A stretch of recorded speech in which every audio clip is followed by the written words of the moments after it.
அனைவருக்கும் நமஸ்காரம்.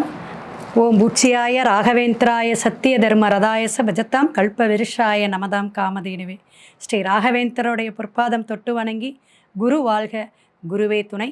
பத்திரிகை.com நேயர்கள் அனைவருக்கும் வாழ்த்துக்களுடன் மிக சிறப்பான ஒரு பதிவுங்க.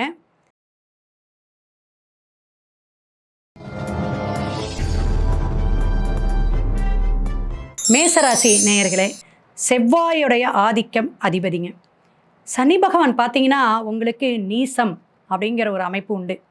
சனி பகவான் எனக்கு நல்லது செய்வாரா அல்லது கெடுபலனை தான் கொடுப்பாரா, ஏன்னா பாவ கிரகங்கள் சார் அப்படின்னு நீங்கள் ஒவ்வொருத்தரும் உங்களுடைய தொழில் அல்லது உங்களுடைய என்னென்ன வயதோட்டம் பொறுத்து நீங்கள் கேட்பீங்க.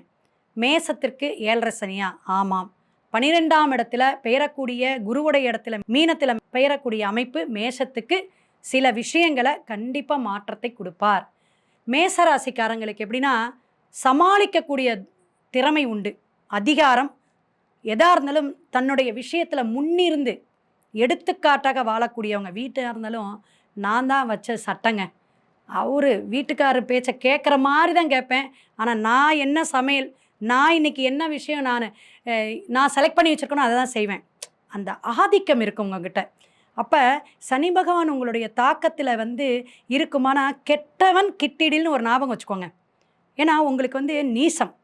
அப்போ நீசமான விஷயத்தை சனி பகவான் 12இல் மறைந்திருந்தாலும் சில காரியங்களை உங்களுடைய ஜாதக அமைப்பில் உங்களுடைய கட்டத்தில் இருக்கக்கூடிய கிரகங்களுடைய தொடர்பு, உங்கள் 12 கட்டத்தில் சனி பகவான் எங்கே இருக்குன்னு பார்த்துக்கோங்க.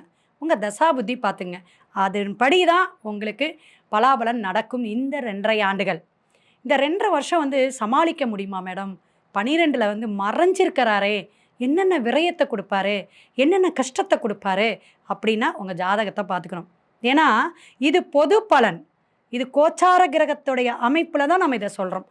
ஸோ பொதுவான பலம் அப்படிங்கும்போது உங்களுக்கு ஆரோக்கியம் உங்களுடைய வயதோட்டம் பொறுத்து கண்டிப்பாக பாதிப்பை ஏற்படுத்தும். இந்த கால்வலி, நரம்பு சம்பந்தமான விஷயங்கள், இதிலெல்லாம் கவனம் தேவை. வண்டி வாகனம் கவனம் தேவை. ஏன்னா 12 அப்படிங்கிறது அயன உங்கள் தூக்கம் கெடுங்க. ஏதாவது இருந்தாலும் பிரச்சனைகள் அப்படியே யோசிச்சுட்டே இருப்பீங்க. 12 ஆயிடுச்சு இன்னும் தூக்கம் வரலையா அப்படிங்கிறது. சரியான நேரத்துக்கு எழுந்திருக்க முடியாத விஷயங்கள், சில விஷயங்கள் சோம்பேறித்தனத்தை கொடுக்கும் மேசராசிக்கு. இதுலேயும் கவனம் தேவை.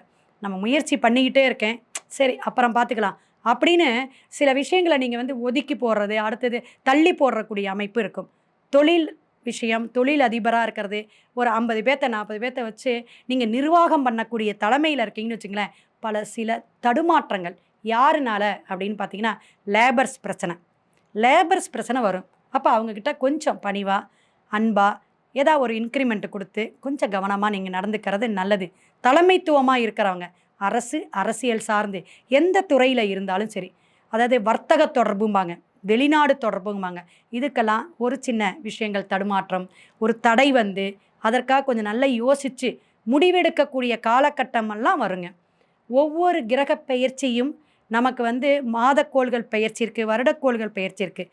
ஆனால் சனி பகவான் ஒரு இடத்துல உட்காந்து ஒவ்வொரு நட்சத்திரமாக தாண்டி உங்களுடைய ராசிக்குள்ளே வருவார். அதை நீங்கள் எதிர்பார்க்கணும். ஸோ அந்த மாதிரி இருக்கும்போது நம்ம என்ன செய்யணும், மேசராசிக்காரங்க எல்லாமே கால பைரவரை வழிபாடு எடுத்துக்கங்க.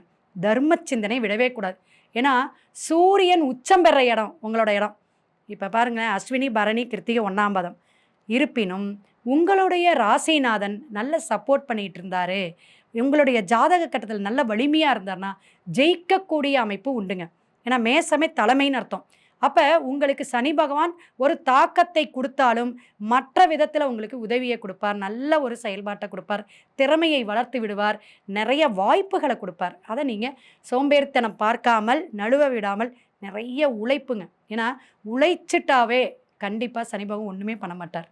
எனக்கா கஷ்டப்படுறாருங்க, உடம்ப நல்லா வருத்தி உழைக்கிறாருங்க அப்படின்னு அந்த 7.5 பகவானுடைய சனி பகவானுடைய தாக்கம் நீங்கும். சிவனை கெட்டியாக பிடிச்சிக்குவாங்க, சிவபுராணம் பாராயணம் பண்ணுங்க. மேசராசிக்காரங்க சனிக்கிழமை, திங்கக்கிழமை, சோமவாரம்னு சொல்லக்கூடிய அன்னைக்கெல்லாம் நீங்கள் என்ன செய்கிறீங்க, கண்டிப்பாக சிவபுராணம் பாராயணம் பண்ணுங்க. அதே போல் இந்த முக்கியமான அமாவாசைகள் அதெல்லாம் தர்ப்பணம் கொடுங்க. அது உங்களுக்கு சிறப்பு. உங்களுடைய குடும்பத்தில் ஏதாவது தடையாக இருக்குது, காரிய தடையாக இருக்குது, வீடு கட்ட முடியல, பாதியிலே நின்றுட்டுருக்கு, அதே போல் ஒரு வண்டி வாங்கலாம், ஒரு காரை மாற்றலாம், எந்த சின்ன சின்ன விஷயங்களுக்கும் ஒரு பிரேக் இருந்துக்கிட்டே இருக்கும், அதெல்லாம் சரியாகக்கூடியதுக்கு முன்னோர்களுக்கு நீங்கள் தர்ப்பணம் கொடுத்து ஒரு திவசமெல்லாம் நீங்கள் பண்ணுறீங்களா, அதுபோல் இந்த அமாவாசை திதி தர்ப்பணம் அவசியம் இந்த ஆண்டு செய்யணும்.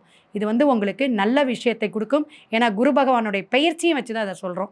மேசராசிக்காரங்களுக்கு இந்த சனி பகவானுடைய தாக்கம் நீங்கிறதுக்கு குச்சனூர் ஒரு டைம் சனிக்கிழமை போயிட்டு வந்துருங்க.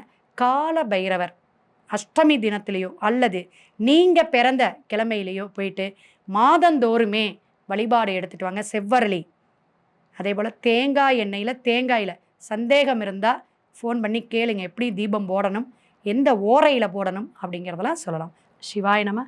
திருச்சிற்றம்பலம். வாழ்க வளமுடன்.